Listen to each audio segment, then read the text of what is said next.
قربانی کا ایک بہت ہی اہم اور بہت ہی اہم مسئلہ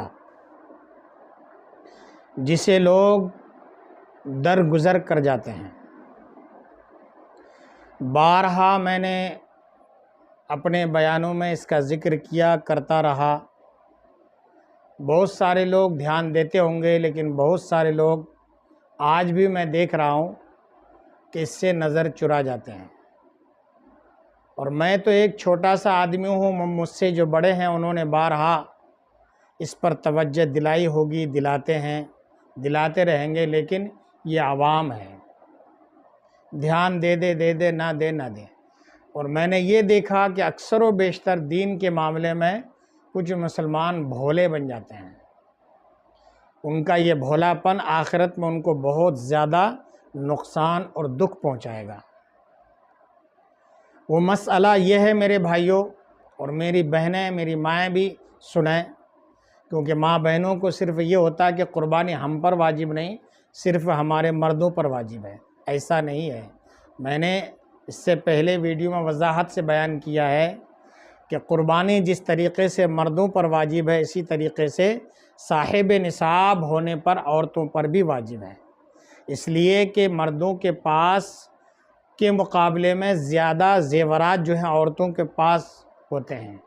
تو زیورات اگر 7.5 تولے سونا، 52 تولہ چاندی یا اتنی رقم گھر یا بینک میں موجود ہو جس کا مالک عورت ہو، تو اس عورت پر، اس ماں پر، اس میری بہن پر قربانی واجب ہے۔ مرد کے پاس اتنی رقم یا زیورات ہوں تو ان کے اوپر بھی واجب ہے۔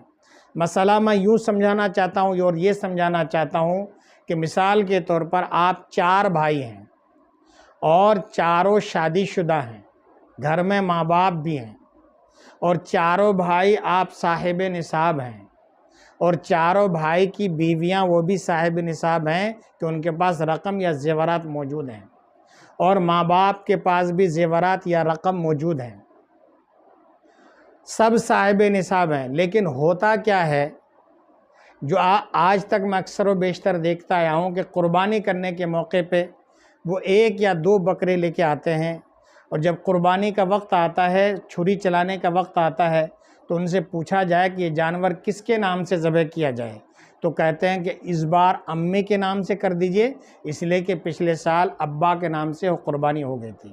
اس سال بڑے بھائی کے نام کر دیجئے، اس لیے کہ پچھلے سال میرے نام سے ہو گئی تھی۔ اس سال میرے نام سے کر دیجئے، اس لیے کہ پچھلے سال میرے بڑے بھائی کے نام سے ہو گئی تھی۔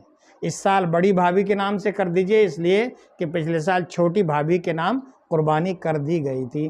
میرے بھائیوں، یاد رکھنا، یاد رکھنا، یاد رکھنا، جیسا کہ میں نے عرض کیا، اگر 4 بھائی ہیں، چاروں صاحب نصاب ہیں، تو چاروں پر ہر سال صاحب نصاب ہونے کی صورت میں قربانی واجب ہے۔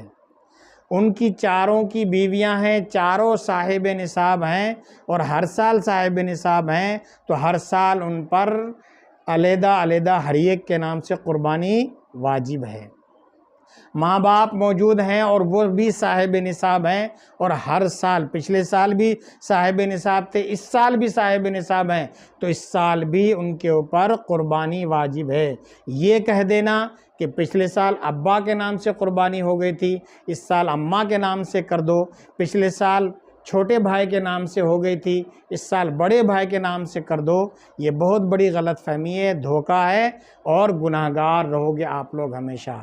یاد رکھنا کہ جب سب صاحب نصاب ہوں اور ہر سال صاحب نصاب ہوں، تو ہر ایک کے اوپر، ہر ایک کے نام سے ہر سال قربانی کرنا واجب اور ضروری ہے۔ نہیں کریں گے تو جس کے نام سے قربانی ہو گئی وہ تو سبکدوش ہو جائیں گے، لیکن جن کے نام سے صاحب نصاب ہونے کے باوجود قربانی نہیں ہوئی ہے وہ گناہگار ہوں گے۔ اب آپ کہو گے صاحب ہم 4 افراد، 4 بھائی، 4 بھابیاں، 2 ماں باپ، 4 دونی 8، 8 دو 10 افراد ہو گئے، اب 10 بکرے ہم کہاں سے لائیں؟ تو میرے بھائی، یہ ضروری نہیں ہے کہ آپ 10 بکرے 50 یا 30 ہزار کے لاؤ، کم قیمت کے لے لو۔ اور اس سے زیادہ سہولت اس میں ہے کہ بڑے جانوروں میں جو حصے والی قربانیاں ہوتی ہیں، آپ اگر وہاں نہیں جانا چاہتے ہیں تو اپنے ہاتھ سے آپ بڑا جانور خریدیے۔ ایک جانور میں 7 حصے ہو سکتے ہیں، آرام سے کم قیمت میں، کم پیسے میں آپ قربانی بھی کر لیں گے، وہ گوشت غریبوں میں بٹ بھی جائے گا، غریبوں کے ہاتھ لگ جائے گا، ان کو کھانے کو گوشت مل جائے گا۔ آپ تھوڑا بہت کھانا چاہیں گھر میں رکھ لیجئے، غریبوں میں تقسیم کر دیجئے، بیچاروں غریبوں کا بھلا بھی ہو جائے گا، آپ کے نام سے قربانی بھی ہو جائے گی، آپ ثواب کے مستحق بھی ہو جائیں گے، اور جو آپ کے اوپر واجب ایک امر تھا اس سے بھی آپ سبکدوش ہو جائیں گے۔ تو مجھے امید ہے کہ آپ سب بھائیوں کو یہ مسئلہ اچھی طرح سے یاد رہے گا۔ میری گزارش آپ سے ہے کہ ان باتوں کو آپ اپنے یار دوستوں کو، بھائیوں کو، ماں بہنوں کو پہنچائیں، ویڈیو کو شیئر کریں۔ آپ اگر نئے ہیں میرے اس چینل پر تو میرے چینل کو سبسکرائب کر دیں، شیئر کر دیں، لائک کر دیں، اور فیس بک پر اگر آپ دیکھ رہے ہیں تو وہاں بھی فالو کر دیں۔ انشاءاللہ تعالی آپ اتنی زحمت کریں گے تو میرا حوصلہ بڑھے گا، میں آپ تک دینی معلومات زیادہ سے زیادہ پہنچانے کی کوشش کروں گا۔